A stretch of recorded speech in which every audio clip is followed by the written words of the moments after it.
Standby. Hello. 1 second. Okay. Hello po. Good afternoon. Good afternoon, everybody. Nandito po tayo. Kasama natin si Doc RJ. So, mag-ready na po kayo ng mga pen and paper po ninyo. Marami po tayo ino-notes, tsaka yung mga questions niyo po. Pagdating natin dun sa question and answer portion. So, si Doc RJ has a bachelor degree in natural health care. Tapos, meron din po siyang Doctor of Philosophy in Total Wellness Management. Professor and lecturer siya and founder of Holistic Medicine. So, hindi na tayo mag-waste ng time. Doc RJ, welcome po. Thank you. Hello. Hello, magandang hapon sa inyong lahat. Good afternoon. So yun. Bago tayo magsimula, bibigay muna ako ng disclaimer. So, in words na lang. Kasi hindi umayos yung yung laptop ko may problema. Kaya cellphone ang gamit ko. So, disclaimer muna tayo na ang lahat ng maririnig ninyo sa akin, pati na rin dun sa unang sinabi ko, base lang po ito sa aking naunawaan, naintindihan, na aral tungkol sa scripture-based kasi. Ibig sabihin scripture-based, galing to sa salita ng Diyos. Okay? So galing to sa ano ba sasabihin to? Kasi kung may nakakaintindi sa inyo about the Torah is the 613 na commandments na doon ang galing yung understanding ko kung anong ibig sabihin ng holistic. Kaya sinabi ko ako yung founder kasi based on scriptures. So hindi ko yan kinuha kung saan-saan lang. At may basis ako niyan na simplified lang na itong katawan na to ay dinesign ng Diyos to naturally. So, kinunek ko lang din sa science na lahat ng sinabi doon ng Diyos ay kailangan ang ipapasok mo lang sa katawan mo dapat kung ano yung dinisenyo niya. For example, at bago pala mag-start dyan, at kung ano man yung mga recommendation na ibibigay ko, kayo po ang mag-decide kung gusto niyo pong gawin o hindi. Sabi ko nga ulit dun sa last lecture ko, ang mga doktor sa buong mundo ay hindi nagpapagaling. So, pag sinilip mo siya or ginoogle search mo siya, malalaman mo ang doctor is meaning sa Latin word docta docere means to teach. Guide lang. Okay? Hindi tayo pwedeng manguna dito sa katawan na to. Kasi tayo ay creation lang. Lahat ng sinasabi doon sa scientific community or scientific world, yung sinasabing science, punta muna tayo sa word na science. Ano ba yung science? Pag ni-research mo yan, ang meaning yan, ang Latin word or root word yan, scientia means knowledge. So kahit 1,000,000 pa yung nakaalam ng kung ano mang pinag-aralan nila about sa isang bagay, science, knowledge, hindi ibig sabihin 100% ay accurate, tama. Sabi ko nga, ang 100% katotohanan, kapag may 1% nag-oppose, ibig sabihin hindi na siya 100% na katotohanan or truth or totoo. So yun ang isang problema. Kasi nga, hindi to paramihan, yung pagsasalita ng katotohanan, hindi paramihan. At lahat ng sense ngayon sa panahon ngayon, hindi na po siya common.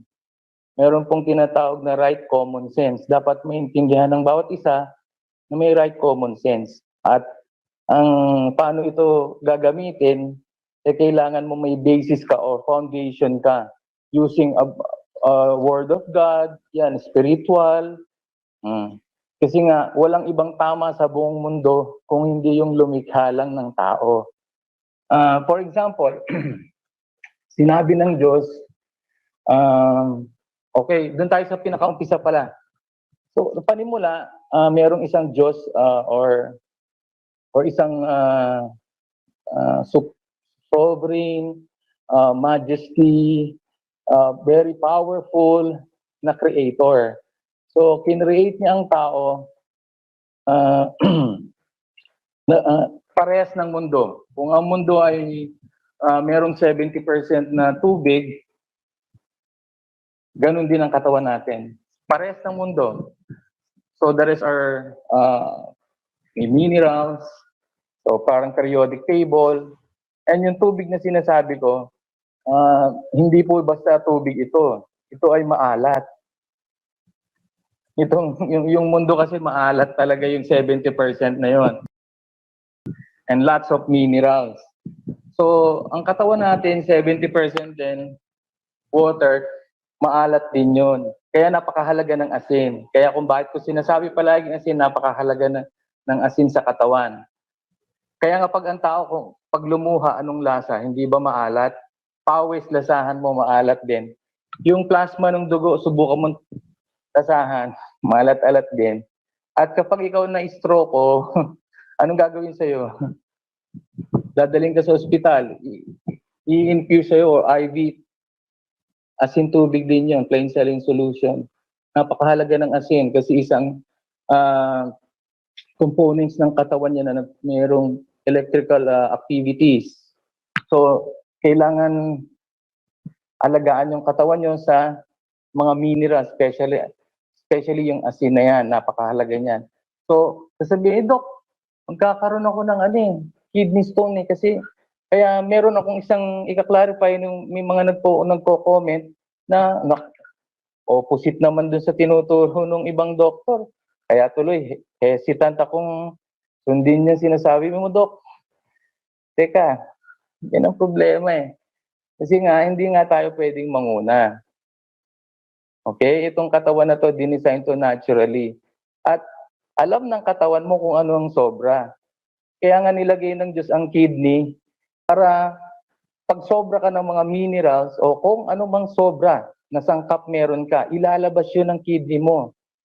So, ang problema lang, hindi umiinom ng tubig ang mga tao. Kaya mataas yung purity ng sinasabing salt or any minerals dun sa dugo. So, sometimes, for example, mataas ang sobrang calcium kasi nga, hindi na ilalabas. So, isang nagkokos ng high blood pressure kasi nagko-constrict ang mga arteries because of too much calcium in the blood. Kasi hindi ka naman nagpapaaraw.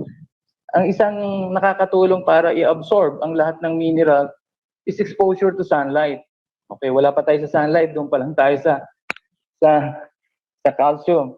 Ang tumutulong doon para ma-absorb ang lahat ng mineral, especially calcium, sun, and also any forms of mineral. Anong klaseng hormone yun na pinoproduce ng araw? Vitamin D3. Dok, paano ko makukuha yung vitamin D3? Ano bang tamang oras para mag-expose sa sunlight? Sa pag-aaral, merong pag-aaral na inaral na 40, 60 years na, natuklasan nila na ang tamang pagpapaaraw is between 10 to 3. Narinig niyo na po ba yun, Ma'am Jen? 10 to 3? Naku, Dok, masusunog kami doon. Magkaka-cancer kami. Yan ang sinasabi palagi.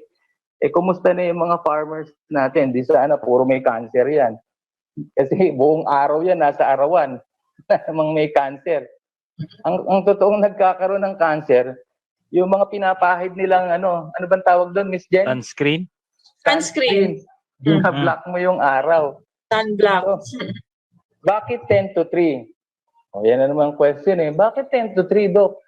Hindi ba pwede naman 6 to 9? Totoo naman, pwede naman 6 to 9. Ultraviolet A yun. Ang kailangan mo, ultraviolet D, according dun sa pag-aaral. Bakit? Yung excess or meron kang fats, kino-convert yon into vitamin D3. Kaya lang makikita mo yung UVB between 10 to 3. So, kaya kailangan mo between 10 to 3. Yun ang ibig sabihin nun. At para sa tamang exposure, at least 15 to 30 minutes, okay, hindi katulad farmers, buong araw ang farmers nasa arawan. Akin 15 to 30 minutes lang sa mapuputi at 30 to 1 hour sa maiitim. Bakit Dok? Bakit ganun? Iba ata yun Dok ah. Hindi kasi meron kasi mabilis mag-produce ng tag dito, mabilis mag-produce ng melanin. Melanin. So, brown coloring pigment yan sa skin natin to block too much exposure to UVB. So, mayroong ganong merong intelligent factor yung katawan mong ganon. So ganon. So kaya ngayon maiitim, at least mas matagal sila kasi mas mabilis silang mag-produce eh. So it takes time bago sila makakuha ng enough na vitamin D3. So yun. So tapos na tayo sa asin, tubig. So alam na tayo, nagkakaintindihan tayo. Hindi yan nagpo-form ng stone. Ang totoong nagpo-form ng stone yung oxalate.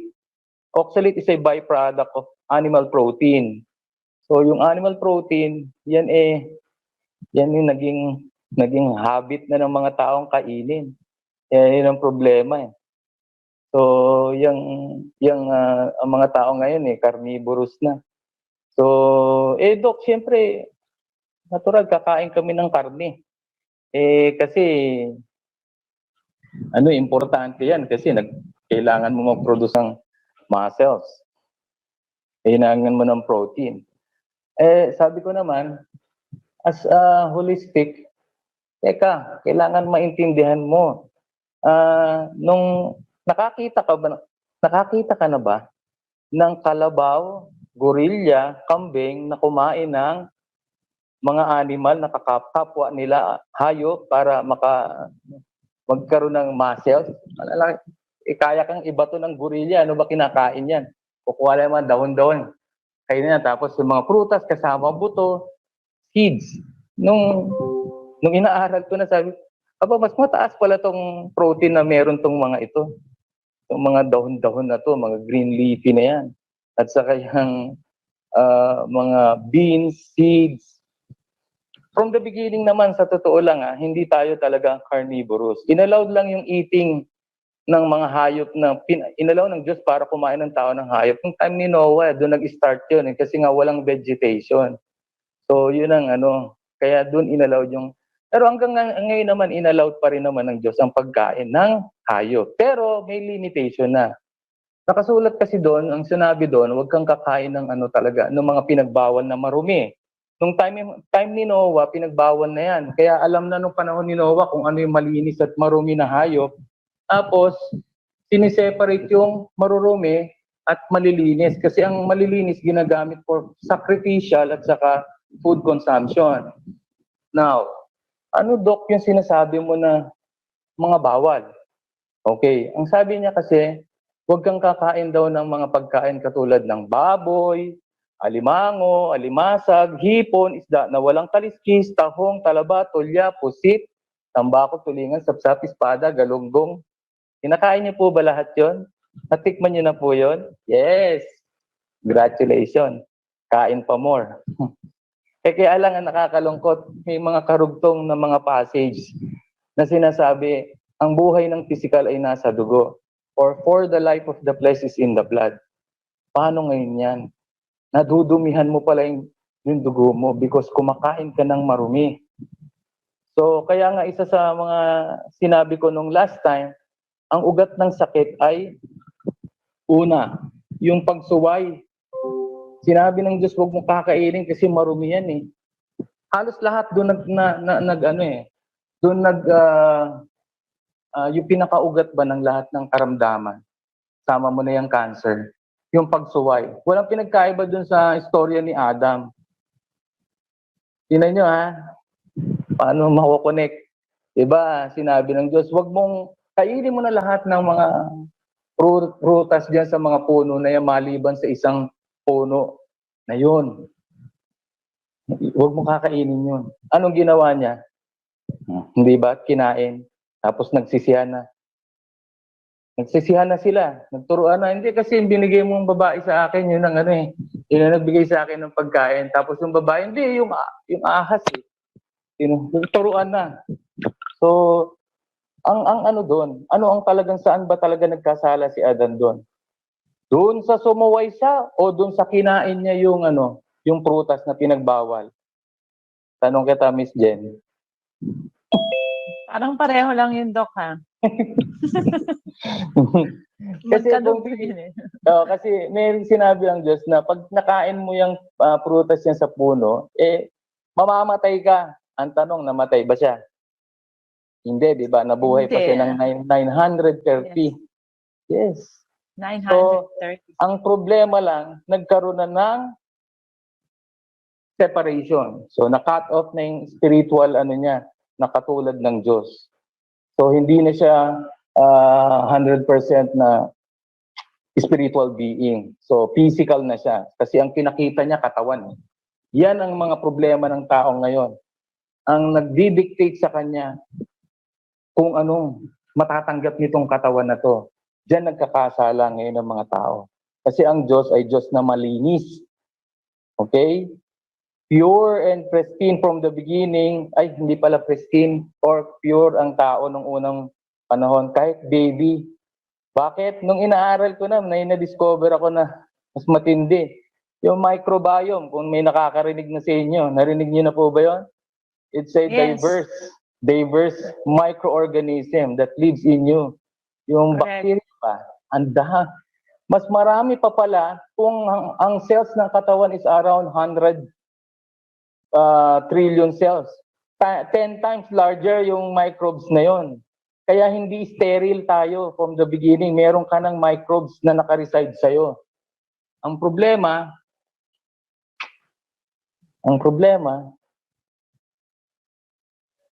pag nagbago yung pH, dalawang microbes ang nakatira sa'yo. Isang nabubuhay sa balanced pH, around 7.3 to 7.45, at isang acid-living microbes or mga pathogenic, opportunistic pathogens. Kapag acidic ka na, andyan na. Asahan mo lahat ng pamamaga, infeksyon, bukol at bara, hindi matulog, hindi madumi, ang daming pananakit sa katawan, lahat na lang. Simplified lang po yan kasi kung totoong lecture, nako, marami tayong bubuksan. Kaya ibang usapan na yon. Kung gusto mo maging holistic doctor din, nasa sa inyo na yon. Kasi yun ang profession ko talaga, magturo. Pero ang basis natin, kasi ang professor ko hindi talaga 100% tao. Yun yung gumawa ng tao. So yun yung professor ko talaga. At hindi ako nagre-relay sa lahat ng scientific 100%. Namumulot ako pero kunti-kunti lang. Pero ginagamit ko pa rin yung right common sense. Kung hindi sinabi ng Diyos, may basehan ako may foundation ako. So hindi ako kagad maniniwala sa'yo. Kaya halos milyon ang naniniwala sa scientific studies. Kaya ang gulo-gulo natin ngayon. Pero ako, kaliwas. Kasi nga, may foundation ako Sabi ko nga, malinis at marumi lang. Dalawa lang naman ang pagpipilian ng tao. So, sunod ka ba dun sa creator mo o hindi? Okay? Ano pa? Malinis at marumi. Yun nabanggit ko mga pagkain kanina, yun po yung tinatawag na marumi at pinagbawal ng Diyos. Dahil nung sinilip ko na rin, inaaral ng Johns Hopkins University, nakita nila maraming toxic substance yung mga juices niyan. Mataas sa lead, arsenic, mercury, hydrogen sulfide, amines, phenols, ammonia, uric acid, nitrogen, nitrosamine, benzoprine, and lahat po ng waste ng dagat. Kaya congratulations, marumi na ang dugo. For the life of the flesh is in the blood. Babalik tayo dun So, So kasi nga, sinasabi ng iba, ang katawan daw ay templo ng Diyos. Totoo naman. Dahil ikaw ay Diyos din. Nakasulat yun sa Psalms. Nakasulat yan na ginawa ka kawangis ng Diyos. So ikaw yung, kung tawagin sa Hebrew, Beni Elohim. Ibig sabihin, small gods, particles ka rin ng Diyos. Kahit libag ka, libag ka ng Diyos. O ikaw ay ano pa rin, espiritu ka pa rin kawangis niya. Okay? So, malinis lang ang ni-require niya. And, dalawa rin naman patutunguhan kapag sumuway ka eh. Blessing and curse. Hindi ibig sabihin, mayaman ka, bless ka na. Hindi totoo yan, ha? Ang daming mayaman, pati magnanakaw eh. Puro magnanakaw nga eh. At ang haba pa rin ng buhay, ha? Tangka. Mahaba pa rin ang buhay. So, hindi kung pagbabasihan natin material na bagay, eh, bless ka. Hindi totoo yan. So, blessing and curse, huwag mo sabihin sa akin, blessing may sakit ka. Hindi ako naniniwala dyan. Dalawa lang din ang patutunguhan mo, blessing and curse lang kapag sumuway ka. Or sumunod ka, blessing. Kapag sumuway ka, curse. Kaya sometimes, itong may mga nararamdaman, ayoko naman sabihin curse kasi ayoko naman maka-offend. Sorry for my word. Ang gusto ko lang iparating, dapat maintindihan natin, merong pagsubok. O yan, doon na lang tayo sa pagsubok. So, pagsubok na yan, paggising sa spiritual ng tao kasi ang holistic practice ko is based on spiritual law. Kailangan sumunod ka dun sa law kasi may nakasulat naman na kahit ang iyong panalangin ay walang kabuluhan kapag hindi ka sumunod sa pamantayan. So, kailangan mo pa rin sumunod sa pamantayan kasi walang kabuluhan ng even yung panalangin mo. So, kahit na anong panalangin mo, hindi ka naman sumusunod. O, sige, ilagay natin sa sitwasyon na ikaw yung tatay. Gusto mo ba, bulahin lang kita, ang bait-bait ng tatay ko, ang pogi-pogi, pengin pera. Andiyan mo gano'n? Mostly gano'n ang mga panalangin. Anong gusto mo? Bubulahin ka ng anak mo o susunod sa'yo sa pamantayan mo rito sa bahay? Kasi itong mundo na to, ang tingin ko rito, ng Diyos ang naglikha. Bahay niya rin to eh. Sino ka ba? Anak ka niya, o so nakatira ka rito sa bahay niya. And yet, hindi ka susunod. So, ang daming, panggising na to eh. For general talaga itong message na to eh. So, yun. So, sumuway ka, blessing and curse. So, anong ending? Dalawa rin. Tandaan niyo, dalawa-dalawa. Susunod o hindi, malinis at marumi, pagkain at hindi pagkain, synthetic at natural, blessing and curse. Ano ang ending? Die peacefully and die painfully. Mamatay ka ng natulog lang or mamatay ka ng pinahirapan ka. Dalawa lang ang ending natin dito sa mundo. Kaya yun ang nakakalungkot. Wala na pong oras ang mga tao maghanap ng katotohanan. Ba't ba tayo nandito sa lupa kung sa huli pala ay magtatapos din? Ang lahat ng nagpasarap sa katawan ay yun ang inuna. Ano ba yan? Pagkain ba yan? Sex ba yan? Bagay ba yan? Tao ba yan? Lugar ba yan? Lahat doon nakapokus sa physical. Yun nga rin ang sinabi, kung maaalala nyo, kung may nagbabasa rito ng istorya ni Cain, ang sabi niya doon, kung hindi ba gagawin ng tama ay hindi ba itataas? Kasi hindi tinanggap yung ano niya doon eh, yung hain niya, kaya nagalit, pinatay si Abel. So, ang sabi nga doon, sabi ng Diyos, ang kasalanan ay nasa pintuan lang, ngunit ikaw ang magre-regulate nito. Tandaan nyo, nasa pintuan lang. Anong tinutukoy na pintuan, Miss Jen? The body? Pintuan eh. Asan dyan ang pintuan? Yung mouth? Mouth? Kung anong kakainin? Ang pintuan na tinutukoy niya yung mata. Okay. Kasi may kaisipan ng tao na sinasabi na nag-iisip ka palang nagkakasala ka na. So lahat ng kasalanan mo nagmumula muna sa mata. Lahat ng nakikita mo. Okay? Yun ang nakikita ng mata mo, nagkakasala. Pero may panahon pa para ikaw ay magsisi. Kapag nakita mo pa lang nakakita ka ng pagkain, ang sarap-sarap ng pagkain, kaya lang bawal.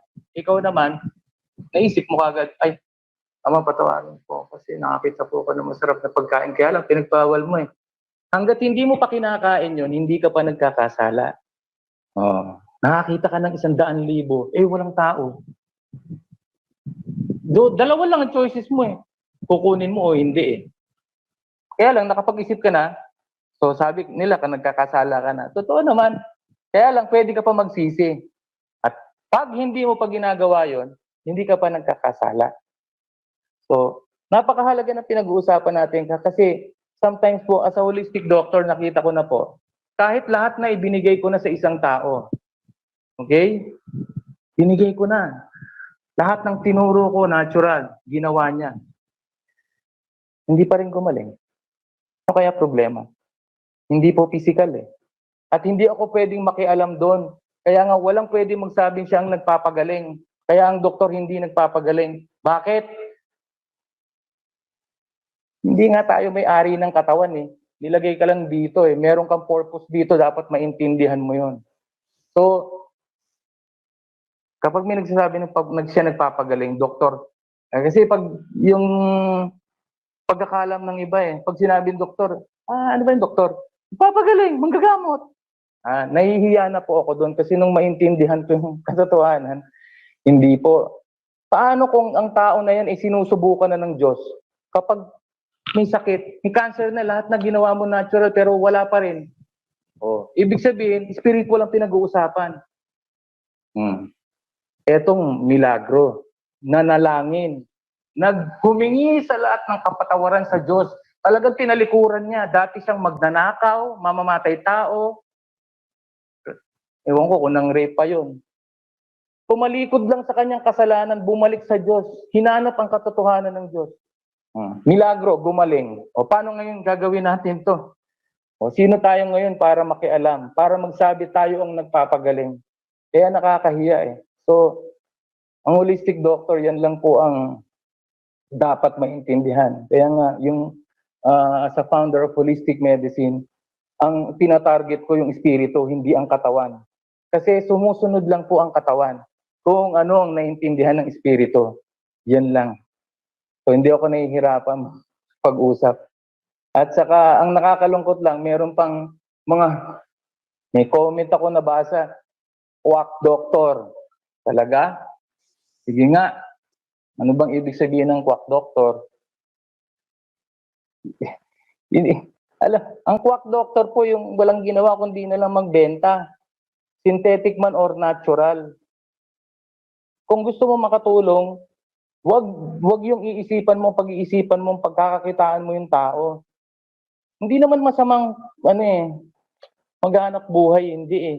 Kaya lang, halos lahat gano'n ng puro na lang, inumin mo to kasi napakahusay nito, nakakatulong to sa katawan natin, napakagaling. Ang tanong, yung hinalukan mo ba may pera? Yun ang problema, wala palang pera. So isang malungkot doon, hindi mo natulungan. Kung talagang gusto mong makatulong, kaya nga tayo ay guide lang. Kasi nagkakasakit din tayo at mamamatay rin tayo. So hindi tayo pwede magsalita na tayo ay nanggagamot. Guide lang, mostly yan ang talagang doctor. So, yun, sasabing quack doctor. Teka, sino bang mahilig magbenta? Meron nga, may nakalagay pa na RX dyan eh. RX pa yung ginagamit nilang for prescription. So, ayoko man maka-open pero kailangan malaman din yung kung saan nagmumula para wag akong pagbibintangan na wak. Kasi papaalam ko sa iyo na lahat ng sasabihin mo sa akin, ikaw yun, kung sino ka man nakikinig ka. Kasi yun ang niya sa akin eh. Kaya nga, ayoko yung may magko-comment na patunayan mo kasi, mahirap kasi mag-comment ka. Hindi mo naman kayang patunayan kasi one-sided ka lang. Umaten ka rito sa Gising Maharlika at dito tayo mag-usap. Gusto ko lang ng nung tapatan, kaya nga merong nakikita ko, napapanood ko sa Facebook, ang dami na nagtatalo na. Totoo naman, nakakatulong naman yung mga natural, mga herbal supplements eh. Tapos babanatan ng isang MD sa ano ba yun? Kita ko na sino ba yung tumitira. Lahat ata ng mga naturopathy practitioner dito. Tinira nung ano na yun eh. Sino ba yun? Di ko alam. Ano bang pangalan nun? Hindi ko kilala. Sino si Yung Doc sikat. Adam? Hindi yun ha. Hindi ko alam yun ha. Si Doc Adam. So, Pilipino ba? sisilipin natin ang practice ng synthetic drugs. Hello? Hindi po siya 100. Sometimes hindi ko rin maintindihan kung talaga ba talagang nakakatulong eh. Kasi nga, marami na umiinom, 30 years na iniinom yung mga maintenance eh. Wala naman. Kasi maintenance nga eh. Maintain mo yung sakit pero hindi mo ina-address ang ugat. Hindi mo tinuturo o bakit ba nagkaroon ng high blood pressure. Yun pala, malapot lang ang dugo. Yun pala, marumi lang pala ang dugo. Kasi hindi mo tinuro yung tamang pagkain. Kaya yung tao, ang dumi-dumi ng dugo. Paano namin nalaman? Nasisilip na po sa microscope kung gaano karumi yung dugo ng tao. Hindi po diagnostic tool ng microscope ha. Pero lalabas na yung sentido common mo na yung dugo, hindi na nagpo-flow, napakalapot na, dikit-dikit na. Oh, hindi pa ba, wala ka pa bang sentido common? Hindi right common sense kasi matagal na yan eh. Iba yung right common sense. Term ko na lang yon. Kasi halos lahat ng scientific literature eh, nasilip ko rin. Sabi ko, mukhang may problema. For example, COVID. Nagkakagulo ang mga tao sa buong mundo, especially dito sa atin, sa Pilipinas. Eh, sino ba may kasalanan? Hindi ba tayo rin? Hindi ba tayo rin ang may kasalanan? Tayo ang nag-tolerate ng mga synthetic drugs na yan? Kasi bakit? Hindi na kayo, wala nang tiwala sa Diyos eh. Kung totoong may Diyos, sige, dapat alam mo kung ano yung pamantayan niya, na malinis lang ipapasok mo sa katawan mo para hindi mo abutin yung metabolic acidosis or acidity or nadumihan yung dugo kasi malinis lang ang gusto niyang ipasok mo sa bibig mo. So, anong ginawa? Yan, high blood pressure. Saan ka nakakita? Kaya nga nakakalungkot, yung sakit noon, sakit pa rin po ngayon eh. Wala niya nagbago ba? So kung ilang years na nag-exist yung synthetic drugs na yan, wala namang gumaling. Eh itong good news. Bakit? Yung mga natulungan ko ng mga may karamdaman, yung mga nainom ng pagkatagal-tagal na 30 years na, hindi na po sila umiinom ng kung ano-ano synthetic drugs, ba't buhay? Sabi pa nga sa akin nung isa, duda pa nga, ano ko, Dok? Naku, yung maintenance ko, paano yan, hindi ko naiinumin? Diba? Hindi naman ako sabi ko sa'yo, hindi ako may-ari ng katawan, ikaw magdi-decide. Katawan mo yan eh. Kung gusto mo synthetic, di synthetic. Kaya lang ang problema, paano kung meron kang leaky gut syndrome? Hindi po na-explain na meron tayong enteric or villi sa bituka, yung parang fingerlings, siguro may nakakaintindi dyan, yung tuwalya ba? Nakita niyo yun sa kare-kare? May parang fingerlings doon. Yes. So, ang papasok doon, nanoparticles lang na mga minute na nutrients na breakdown na ng katawan mo. Ano ang sinasabi kong leaky gut? Napunit na siya kasi nagkaroon ng damage yung lining ng enteric villi. So lahat ng na-absorb mo na nutrients dumiretso na sa dugo. At saka yung hindi natutunaw. Yung mga synthetic drugs, for your information guys, hindi po natutunaw.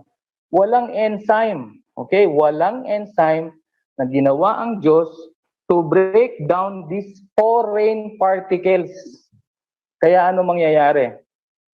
Magkukos ng pollution sa dugo yan. Magpo-form yan ng arterial plaque buildup, mga blood clots, inflammation, irritation sa lining ng artery, Magbabara sa kidney. Oh, congratulations. Dialysis. So, paano ngayon yan? Kasi dinumihan mo yung dugo eh. So, ay nako. Yun ang problema. Malaking problema to. Yung mga may diabetic naman dyan, nagtitake ng mga maintenance for Insulin. yung mga ganon, tinuturok, mga insulin. Ibig sabihin, lowering glucose drugs, okay, medication. So, ang problema naman, kasi meron akong in-experiment eh.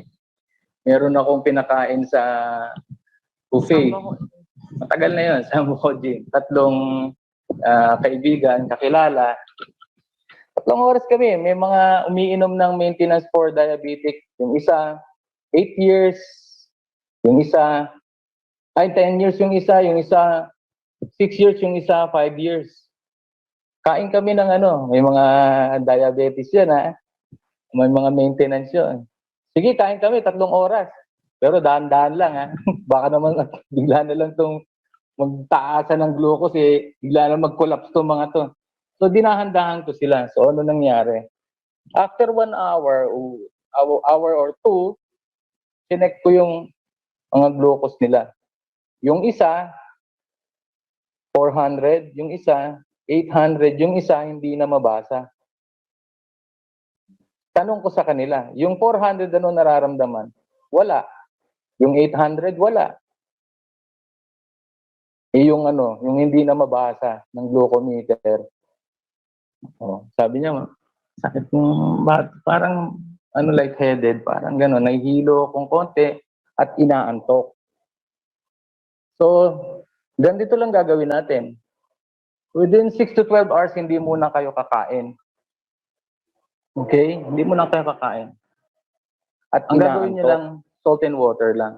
So, ganito lang gagawin natin. Talagang minonitor ko yung mga 6 to 12 hours, hindi muna kayo kakain. Wala pa nga 12 hours eh. Siguro mga 8, mga gano'n. Pero ang ko talaga, at least 12 hours.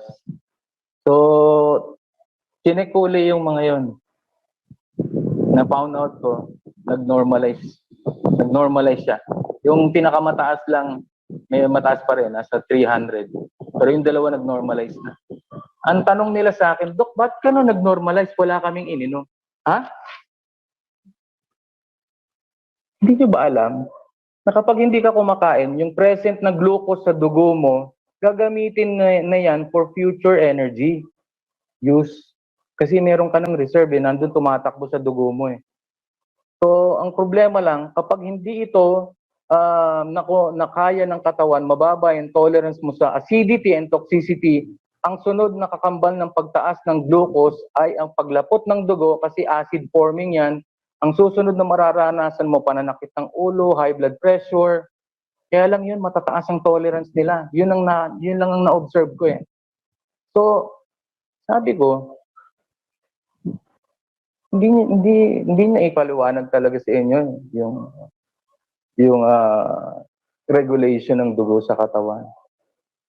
Na nawawala yan. Huwag ka lang mawala ng tubig and salt para ma-maintain mo yung pH at saka yung electrolytes at saka yan, yung tubig, yung fluid mo sa katawan para hindi mag-cause ng mga palpitation, blockage sa utak, bara-bara. Kasi nga malapot eh. Kasi nga pag ang puso, kapag ang dugo ay malapot, yung puso mo hindi siya pwedeng huminto, bomba lang ng bomba yan. Ang tinutulak niya kasing lapot na ng putik at saka honey. Honey, ganun kalapot. Totoo yan, Do. Silipin natin sa microscope. Makikita mo, dikit-dikit na yan. Wala nang plasma ka basta makikita niyan. So, yan. Hindi namin alam to eh. Nakakalungkot eh. Kasi ang pinapagawa lang sa amin, yun, magpa-blood chem lang kami.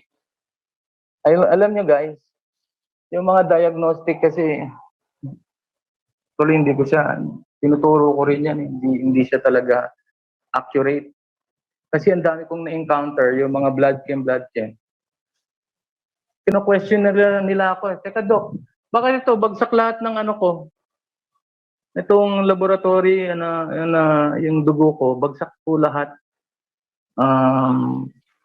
Potassium, calcium, magnesium, uric acid, bagsak din lahat.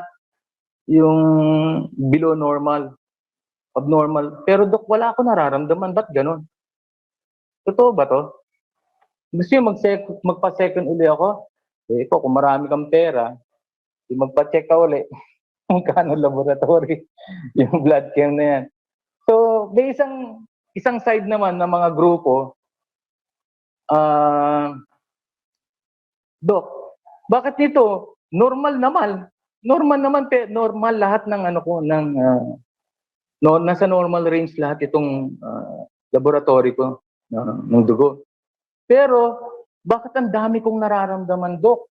Sakit ang ulo ko, hindi ako matulog, hindi madumi. Ang dami kong nararamdaman sa katawan. See? Na-encounter ko po yung mga ganyan.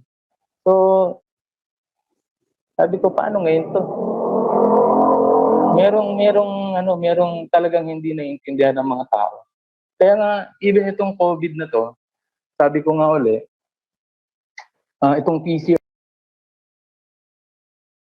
test na to, ang laki ng pinapakita niya na 97% na false positive, ibig sabihin, meron kang COVID, pero wala ka namang symptoms.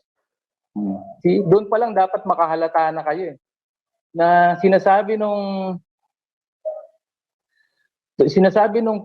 test na yon, hindi talaga siya nagsasabi na merong sakit ang isang tao. Kahit ma-found out niya na merong ganong klaseng genetic codes.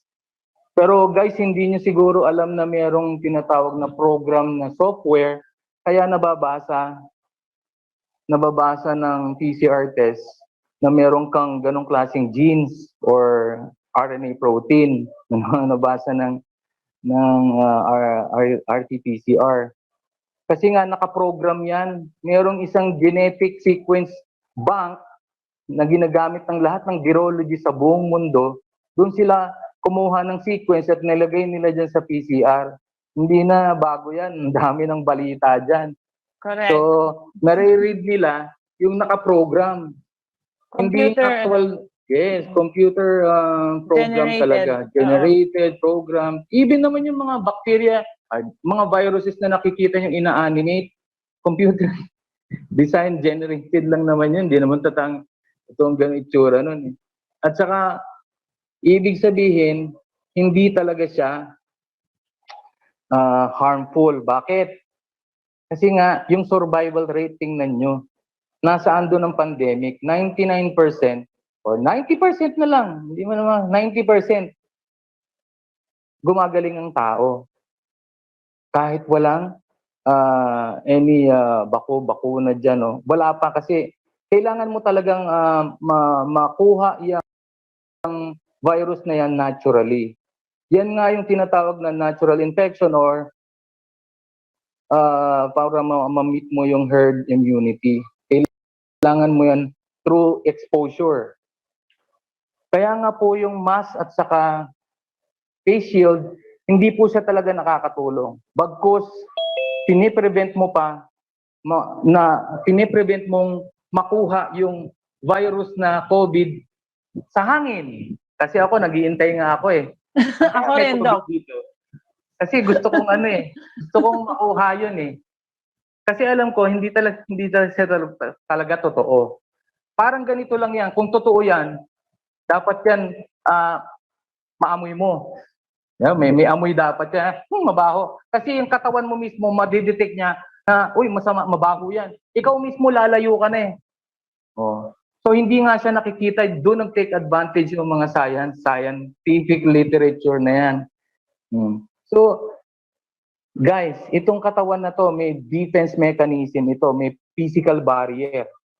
Sabi ko nga ulitin ko yung nakaraan na sinabi ko, yung particles or even yung iyang virus na yan, non-living things po yan. Hindi po siya buhay. Ang totoong kinreate ng Diyos, tatlong buhay, parasite, fungi, and bacteria. Yan, maniniwala ako dyan. Okay? Yan ang pwede mag-cause ng tinatawag na bacterial growth, parasite growth, fungi growth. Yan yung sinasabi na pwede mag-cause ng sinasabing infection. Pero yung virus, i-sample ko na lang. Simpleng nagluluto ka. Nagtaktak ka ng paminta. Guys, pagpasok pa lang ng paminta sa ilong mo, pai-irritate na yan. Kasi nga may physical barrier eh. Ano yun? Yun yung mucus. Pag pumunta sa mata mo yan, may physical barrier yan. Ano yun? Yun yung luha. Oh. Sa skin, meron pawis. Hindi yan basta magpe-penetrate sa loob. Kasi magkukos na irritation. First layer pa lang, hindi na yan makakapasok. Eh, paano pagpasok sa loob niyan? Merong defense mechanism, yun yung tinatawag na innate and humoral defense. Yeah. Meron kang ganun, may ganung design. Ganun katalino ng creator mo. Kaya huwag kang magpadala sa kwento-kwento lang.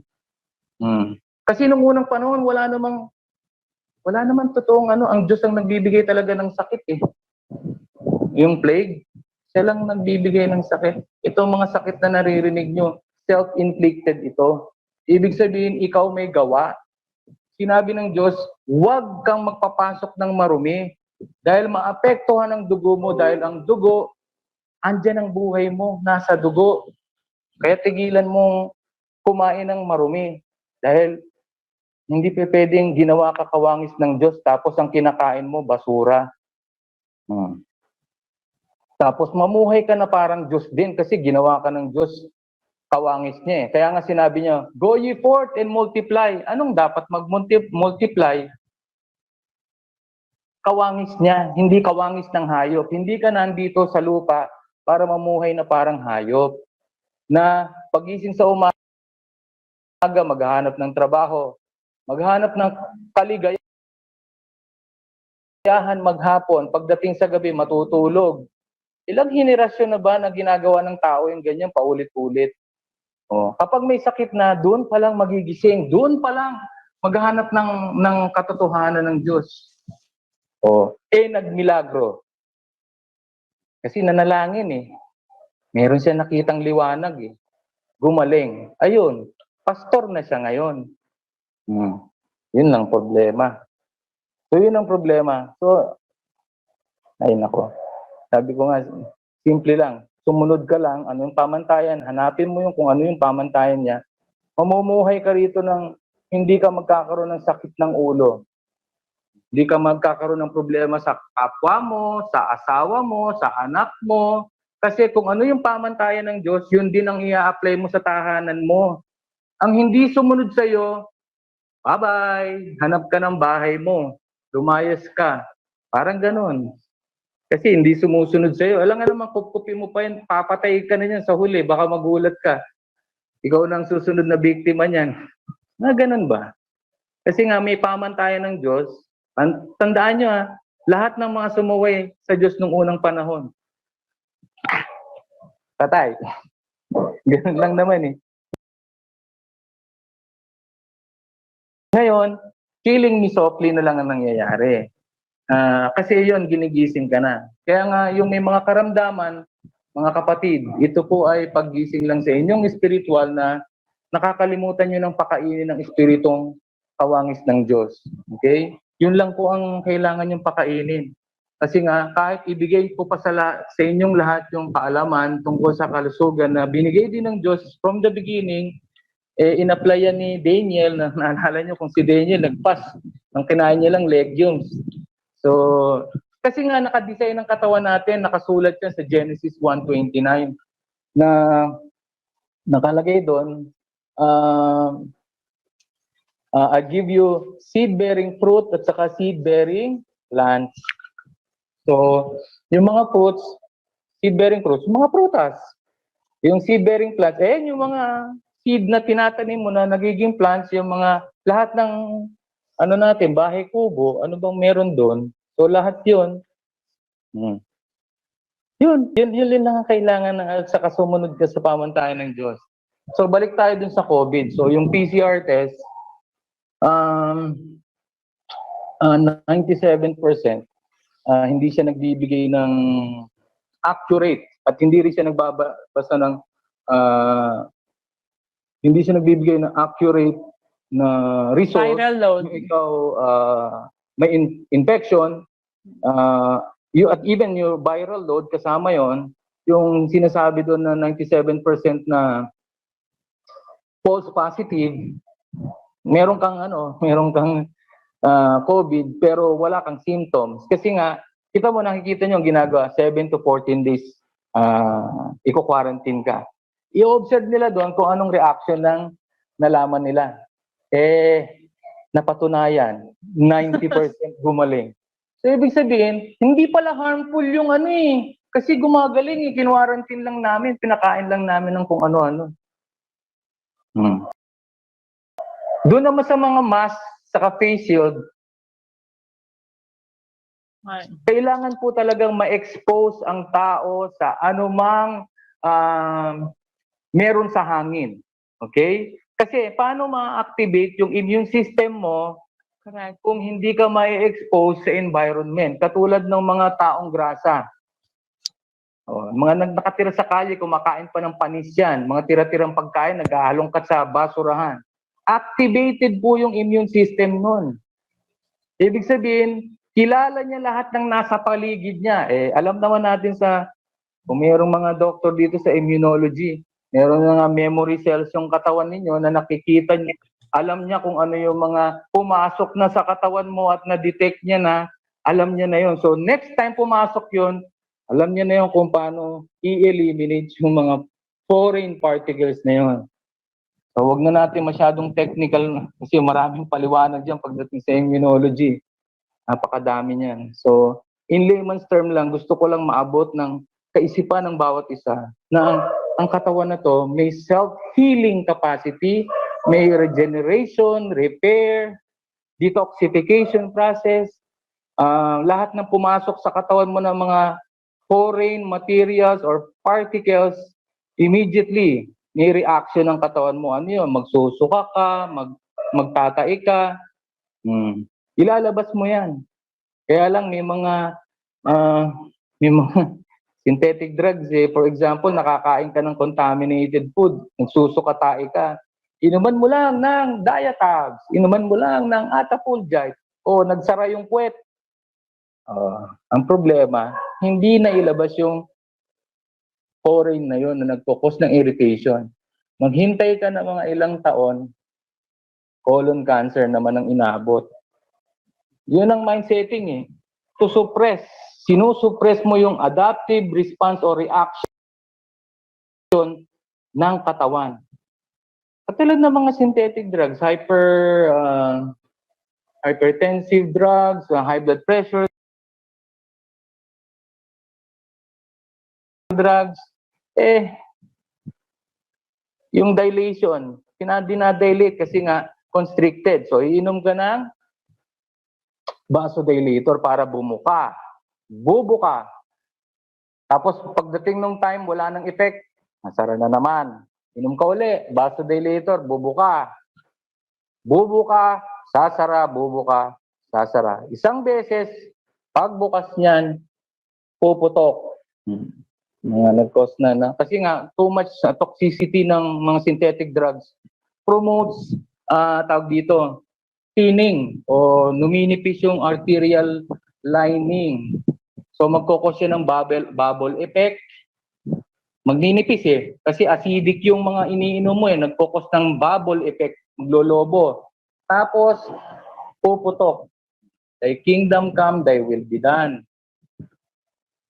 So, yun ang problema. Kasi nga, ang kamangmangan ay nakamamatay. My people perish for the lack of knowledge. So, yun ang isang problema. Okay, so stop ko muna from there. So, open muna tayo for question. Kung may magko-question dyan. Okay.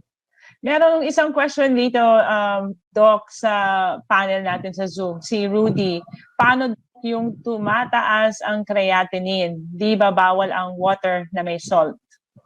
Sino may sabi? Rudy Zapuis po. Nandito po siya sa ano I natin. mean, yung ganyang mindsetting kasi, anong connection nung salt dun sa ano? Dapat pinapaliwanag.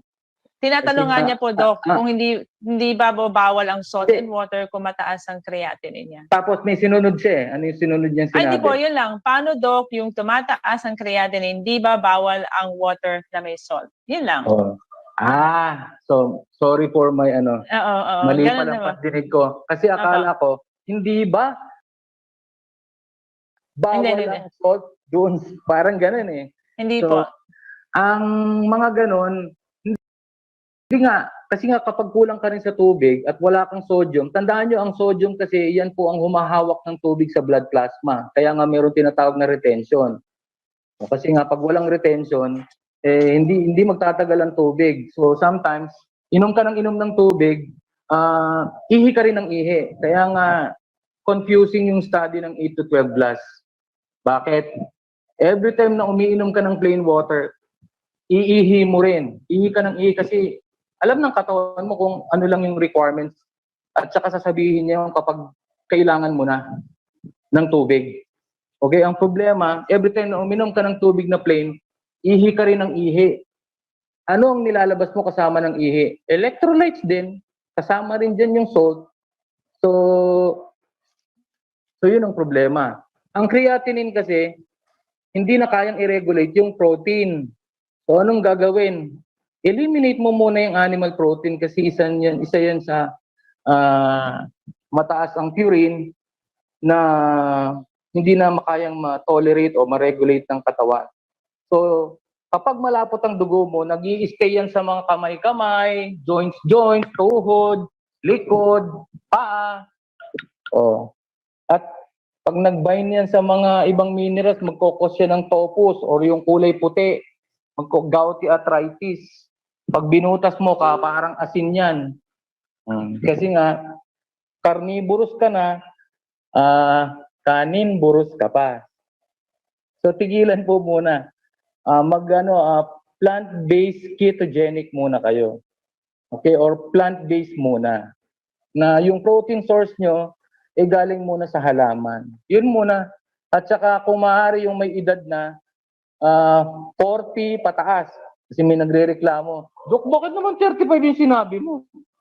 40 pataas mo naman. Sige, dun tayo sa 40 pataas. Kasi, alam niyo po ba ang sakit ngayon, pabata ng pabata?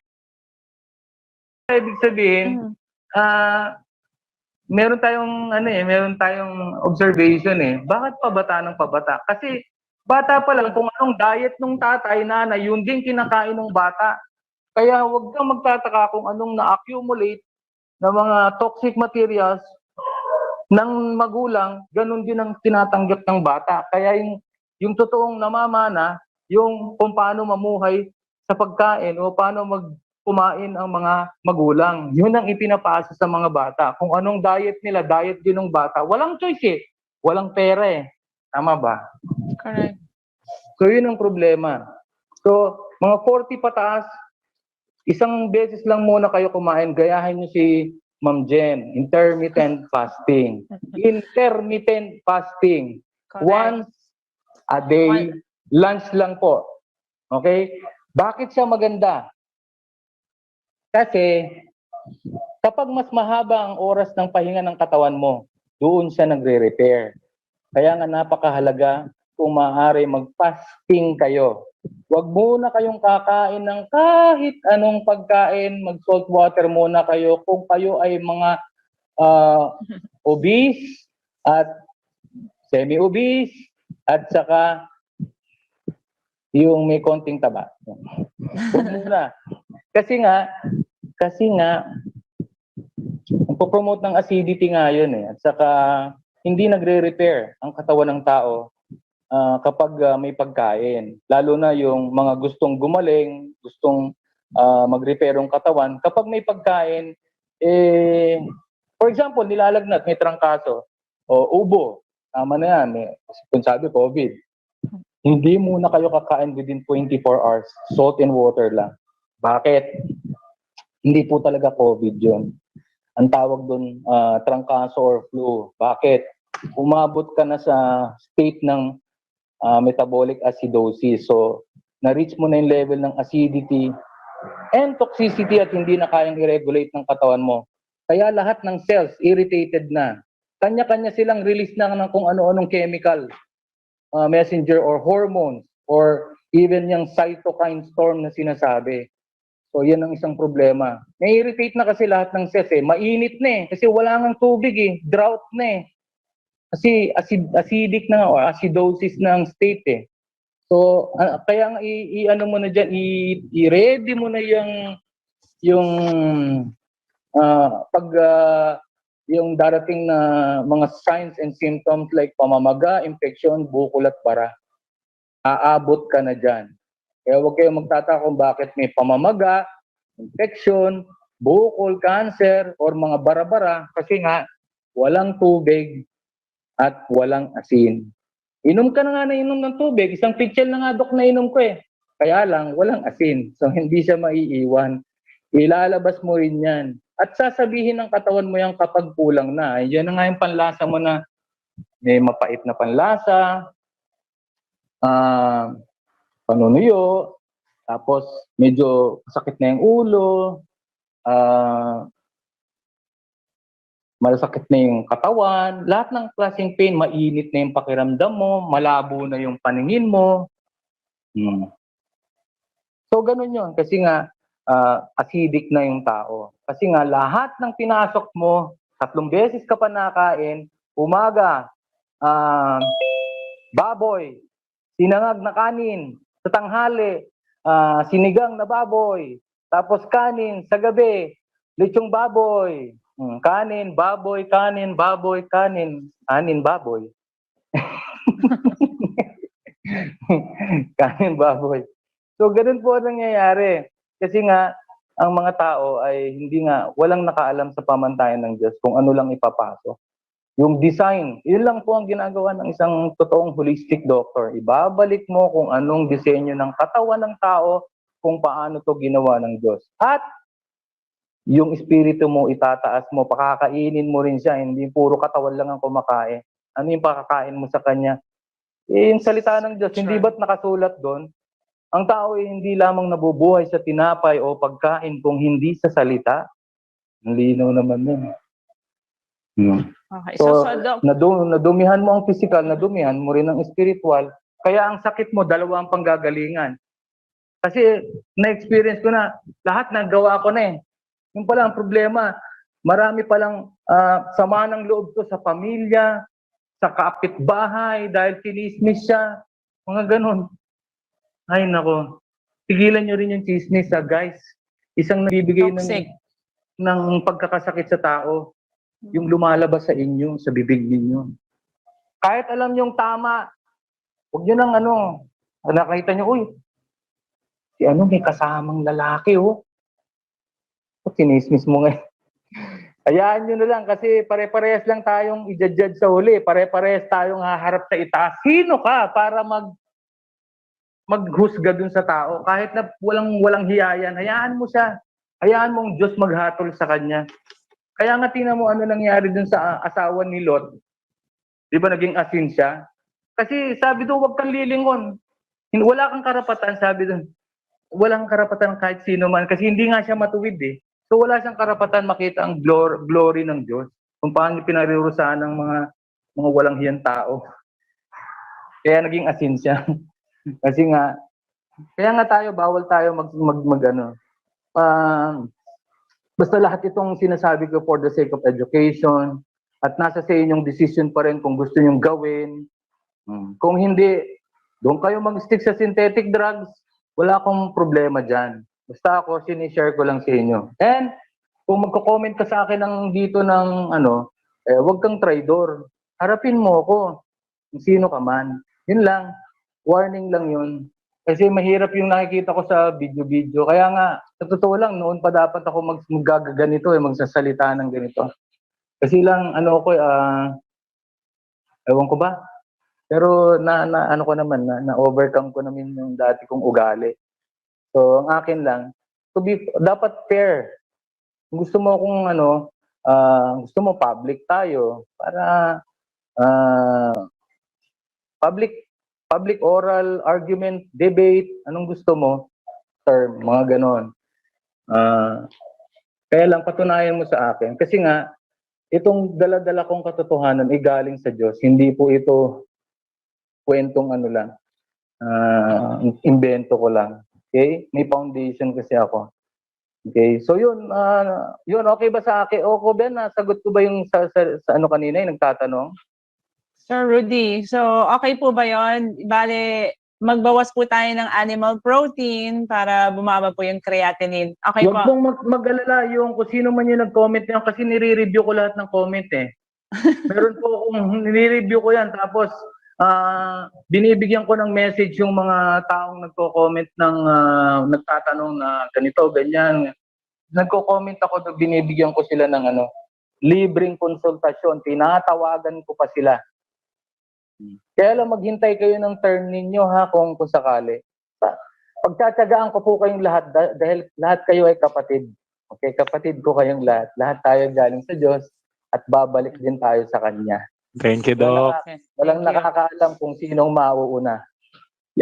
Alright. Doc, share ko lang sa mga mga nanonood. Mataas po yung blood pressure ko at the beginning of this year. Hindi ko alam.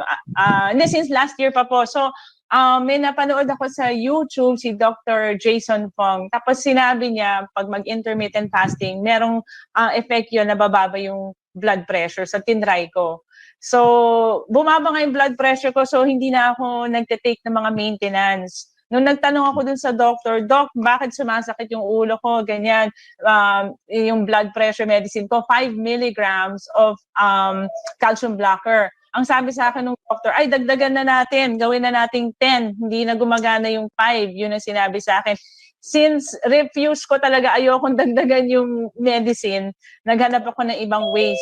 Paano ba bumaba yung blood pressure? So, side effect po ng intermittent fasting is I lost more than 10 pounds. So, from almost 60 kilos, nasa 50, na lang ako, 51, 52, parang gano'n. So, which is good for me rin kasi yung mga sinasabi nila mga tumaba during the pandemic kasi nasa bahay lang, ako po is na-opposite ko na po yun. Nabaliktad ko na po yung mga ginain ko. So, once a day lang po talaga ako kumain or kahit hindi once a day, basta 16 hours, hindi ako kumakain ng anything. Kahit na andyan yung anak ko kumakain ng clover, sabihin ko, pwede doon ka na lang kumain kasi gusto ko rin ng clover. Sabi ko gano'n, may doon ka na lang para hindi ko makita. So talagang big sacrifice po siya and discipline. But the rewards po are madami po niya pag ginawa niyo po yung intermittent fasting. At tapos, another thing about yung blood pressure po, kasi tinanong ko si Doc, kasi nung isang araw, parang tumaas yung blood pressure ko, ganyan. Sabi niya, kulang ka sa water. So talagang tinodo ko yung salt water, as in talagang 1.5 liter, ininom ko siya in like an hour. Tapos nung hapon yun, nag-take only ako ng... Grabe naman yun, Ma'am Jen. Hindi talaga tinodo ko. Hindi ko i-require yun kasi nga, Okay. yung tama lang is 500 ml every intake. Before eating your meal at saka after 1 hour eating your meal. Oo. Hindi, pero kasi tumaas yung blood pressure ko, so maybe nagkulang talaga ako sa water. So, Ang problema talaga kasi, nung inom. Yeah. Ma'am Jen, putulin kita.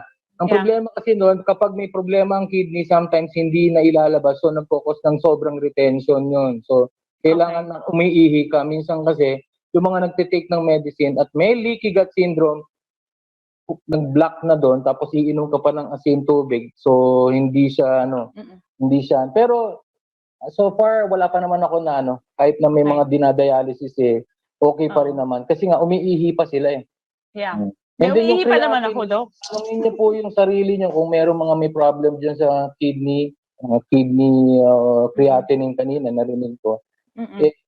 Bawasan niyo muna yung animal protein o eliminate niyo muna for at least 2 to 3 months. Plant-based protein muna kayo. Okay? And kung may iniisip kayo mga synthetic drugs, kayo po mag-decide kung itutuloy niyo pa. Kasi isang sa na-discover ko, kapag may leaky gut syndrome, hindi nga po natutunaw yung synthetic drug, nagkokos siya ng bara. Kasi wala ngang enzyme na ginawa ang Diyos to break down these foreign particles. So nagkokos siya ng bara. Okay? Okay. Yeah, so anyway, long story short, bumaba yung blood pressure ko and I haven't taken any blood pressure medicine for like since May of this year. So, yun lang. So anyway, punta po Sino pa tayo yung dito. nagtaas? May Si nagtaas na Carlo. ba? Si Carlo, naka-raise hand po siya. Ito po. Sige, Carlo. pwede Carlo. magsalita. Okay. Ang question ko lang dito no, is yung spike protein na nasa vaccines, makakalapot ba yan ng dugo?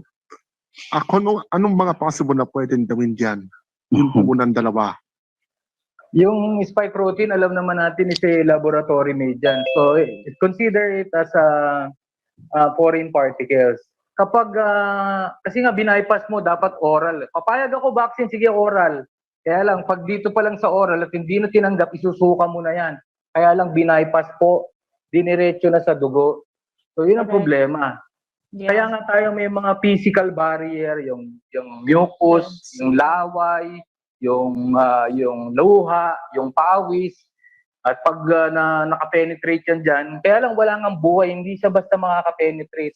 Ang totoong pinanggagalingan ng mga trangkaso, flu, or any cytokine storm reaction because of too much acidosis na is self-inflicted because bumagsak na yung pH ng dugo, mababa na rin ang tubig sa katawan, yun po, nagkakos po siya ng irritation. So, pwedeng mag-cause yung spike protein kasi nga mag-cause ng irritation. So, pag nag-cause ng irritation, of course, kailangan ilabas ng katawan mo. Mai-stress ang katawan mo eh. Kapag meron kang foreign particles, katulad nung nakaraan, nung nag-lecture ako, sino ba yun? Si Kenneth ba yun? No? Kenneth, natandaan ko yun eh. Yung nagtanong, bakit daw nilalagnat siya paggabi? Kasi meron pang foreign particles sa katawan eh. Hanggat hindi yun na ilalabas through pawis, ihi at dumi, nandun pa sa loob ng katawan yun. Nagkikreate pa ng damage yun, ang dami pang sinisira nun. So yun ang problema. Kaya gawin, at least mag-detox muna. Detox, paano gagawin ng detox? Simple lang po. Salt and water, wala po kayong kakainin, kailangan nyo magpawis, ihi at dumi. Okay po, nasagot ko po ba? Carlo. Maintain nyo lang po, Sir Carlo, yung pH ninyo kasi kahit na po anong toxic substance, basta mataas ang tolerance ninyo, yun lang. Yun nga yung sinasabi ko palagi yung tolerance eh. Kapag yung tolerance hindi niya na-tolerate yung foreign particles, yun ang problema. Magkokos siya ng anaphylactic effect o reaction o allergic reaction. Doon po nagkakaroon tayo ng problema kasi nga mababa yung tolerance. Para tayo nag-iinuman lang. Hindi po ba sa mga bangbabarkada, yung nag-iinuman, yung isang bote pa lang, lasing na, yung isa, 2 case na, hindi pa tinatablan. So, ibig sabihin, mataas ang tolerance na sa acidity and toxicity. Ganun din ang simple analogy ng mga binakunahan or any pagkain na pinasok mo na nagpo-promote ng acidity and toxicity that promotes irritation. Ganun lang po kasimple ang immunology. Na-irritate. Kaya nga nagpo-produce ng mucus ng sipon or mucus, thick mucus, para i-defend, para hindi makapasok. Kaya nga kung virus na yan, non-living things po yan, hindi yun basta dadami. Buti kung yan ay bakterya. Kaya lang, yun nga ang problema kapag bakterya. Kaya nga yung mga may tuberculosis, mycobacterium yun. So kapag acidic ka, talagang dadami sila. Acidic ka eh. Saan ba sila nabubuhay? Sa mga acid living air environment. So may mga ganon. So ang dapat lang gawin, ibalik yung pH. Yun lang po ang sikreto sa katawan ha. Wala na po sikreto, sinabi ko na eh. Ang Okay, salt and Doc. water, kung kailan daw gagawin, yan ang magiging lifestyle ninyo. Huwag na kayong iinom ng walang asin. Bakit? Ang mga bata na walang tubig asin, yan po nag-start yung bulate. Mabilis po nagrarat o nabubulok ang katawan. Marami pong bacterial growth, parasitic growth, any form of microorganism organism that lives in acid environment. Kasi nga yung pH bagsak, wala rin salt. Tandaan nyo, kung may nagbabasa rito ng scripture, ang Diyos nga hindi niya tinatanggap yung sacrifice sa kanya kung wala asin eh. Kasi napakahalaga ng asin. Okay? At yun ay nagpe-prevent ng pagkabulok ng katawan. Napakahalaga ng asin. Huwag kayong matakot sa kidney stone. Galing, ano po yung animal protein po yan. Kaya tigilan niyo muna yung karne. Okay? Yun muna. Yun po ang totoong nagiging cause niyan. Animal protein kasi merong byproduct yan ng oxalate. Yan binibreak down ng katawan mo by bacterial synthesization yan eh. So, ano pa ba yung